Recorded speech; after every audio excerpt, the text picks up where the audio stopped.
Okay, it's just time for the next A to Z mini-rework, my thoughts, ideas, changes, so on and so forth. We are on Gnosis, the Curator of the Sands. Physical, style, difficulty 1, excuse me? Toughness 3, crowd control 2, damage 2, lies and slander. I'd say damage 3, toughness 3, crowd control 2. Gnosis is an imposing, jackal-headed, ascended being from ancient Trima, a heroic figure regarded as a demigod by the people of the desert. Fiercely intelligent, he was a guardian of knowledge and peerless strategist whose wisdom guided the ancient empire of Trima to greatness for many centuries. After the fall of the empire, he went into self-imposed exile, becoming little more than a legend. Now that the ancient city of Trima has risen once more, he has returned, determined to ensure that it never falls again. Yeah, I don't really think he's much of a strategist considering his abilities. Soul Leader. Gnosis strains his foe's spiritual energy, giving him bonus lifesteal. Yeah, it's stupid. He just has lifesteal, the passive. Why? Siphoning Strike. Gnosis strikes his foe, dealing damage and increasing the power of his future siphoning strike if he slays his target. Stupid ability. Wither. Gnosis ages an enemy champion, declaring their movement and attack speed over time. Decelerating. Further stupidity. Spirit Fire. Gnosis unleashes a spirit flame at a location, dealing damage and reducing the armor of enemies who stand on it. Still stupid. Fury of the Sand. Gnosis unleashes a mighty sandstorm that batters nearby enemies. While the storm rages, he gains increased health, attack range, damages nearby enemies, has a reduced cooldown on Siphoning Strike, and gains bonus armor and magic resistance for the duration. So, extreme stupidity. So, not gonna lie, Gnosis is just a whole lot of stupidity. I think that, one, he should be a bit more difficult, considering the whole fact that, he's a strategist and all, but there's really no strategy in the things he does. I would say a little bit with his E and his W, but that's about it. I'd say, I guess he has some strategy because, he has to throw out his E and then wither you so it keeps you in the E longer while he's queuing you in the E to do more damage. But that's literally it. It just revolves around his E. But his Q, infinitely stacking, it's like, oh, but you play Vigor because I'm a Vigor main. He infinitely stacks. At least he's squishy. Vigor just pops like a flippin' balloon. He is a glass cannon like no other. This guy is a tank who has extreme toughness. His alt gives him health, armor, and magic resist, plus damage. Which, yeah, I guess it doesn't give him damage directly, but he gains attack range, plus damage that just happens around him, just AoE damage, and it decreases his Q's cooldown. So it's like, hey, he might as well just gain damage. Not only that, but that means he's also going to just be healing more from his passive. Because why does he have a passive of just lifesteal? Okay, so I have thought of a few things with Gnosis, but honestly nothing really that insane. Gnosis himself lacks one thing in particular, which is movement speed, which is why the majority of times someone takes Ghost with him. So I think that Gnosis should be more of a strategist and change up his kit a little bit. So I think that he should have kind of a different passive. I think that his passive should be every 3 auto attacks against an enemy champion, he gains a small burst of movement speed, just a little bit. It's like a little boost.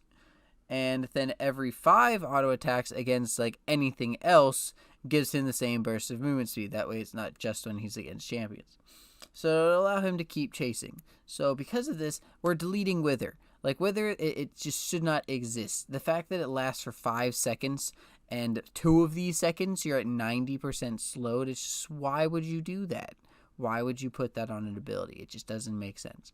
So we're just deleting Wither because now he's capable of, keeping up with you.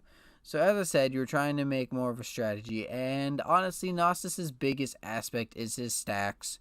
so we can let the boy keep his stacks. I think that even if they reworked Gnosis, they'd still probably keep his stacks in some sort of way, shape, or form, so we might as well just let him keep it. So I'd keep his Q the same. Then this is where the strategy would come into play of you're wanting to try to... I don't really know how I'd want to make things more strategic, such as you'd probably want to have some sort of CC or some sort of effect.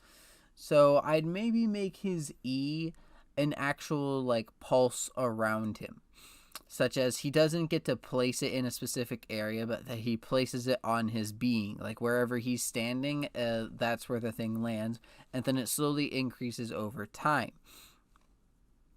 And then something along the line of it increases even faster if he uses his Q within its range. That way that it keeps someone in it longer and he's capable of just doing more damage to you while you're in it. Then, as I said, so we're deleting Wither entirely, so he's to have a brand new W. His W would have to be something to either keep him in his E or allow him to kind of get a quick edge. So this is where I would actually put his survivability. So I'd have to make it something tricky. Kind of like... I don't know how to describe it, because I wouldn't want it to be just an AoE around him.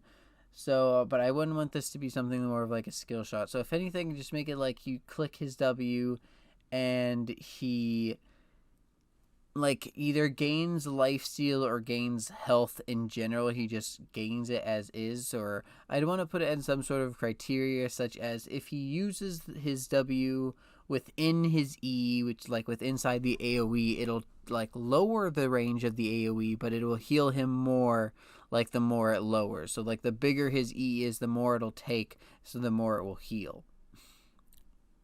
And then his R, I think, just needs tweaked, such as I would keep the bonus attack range, keep the bonus health, but I wouldn't give him the armor magic resist, and I wouldn't give him his Q has a slower cooldown, because it's already kind of insane. As you can tell, this A to Z is a lot less memey. Then we have his skins. So we have regular Gnosis, Galactus Gnosis, which is trash, Pharaoh Gnosis, which is trash, Dark Knight Gnosis, which is okay, Riot K9 Gnosis, which I like, Infernal Gnosis, which is the Gnosis skin that everyone has, which I do like, Archduke Gnosis, I think is not really that good, and for some reason, all those skins aren't loading. Give me a second. Let's see. Is this gonna break on me? Riot Games? Are you broken? Well, I don't know what the fuck they did to Gnosis, but they broke his skins. So we got Lunar Guardian Gnosis and Worldbreaker Gnosis. And I ain't going over the others because, they broke it. So they ain't worthy of being went over. So I'll definitely put his worst skins, honestly, in order. Galactic is trash. Pharaoh's trash. Dark Knight's not good. Riot K9 I like. I like that more than Archduke, so we'll put that first. Then we'll have K9. Then will be the Infernal Gnosis. We'll put then at Worldbreaker, because I do like this skin. And Lunar Guardian Gnosis, obviously, at number 1, because he goes stinking Super Saiyan when you hit his R. And that is Gnosis. So I will say with his abilities, though, that his Q could stay the same, maybe have tweaks here and there. His W would be more of a survivability, while his passive would be the thing that actually allows him to stick to enemies. And his E should have more strategy involved with it, while his R just needs minor tweaks. So nothing insane, but I do think he should be changed.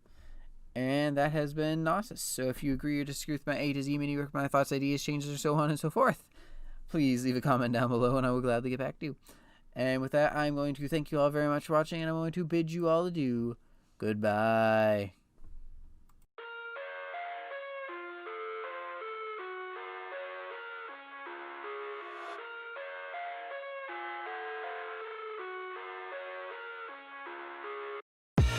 I live inside my own world of make-believe. Kids screaming in their cradles.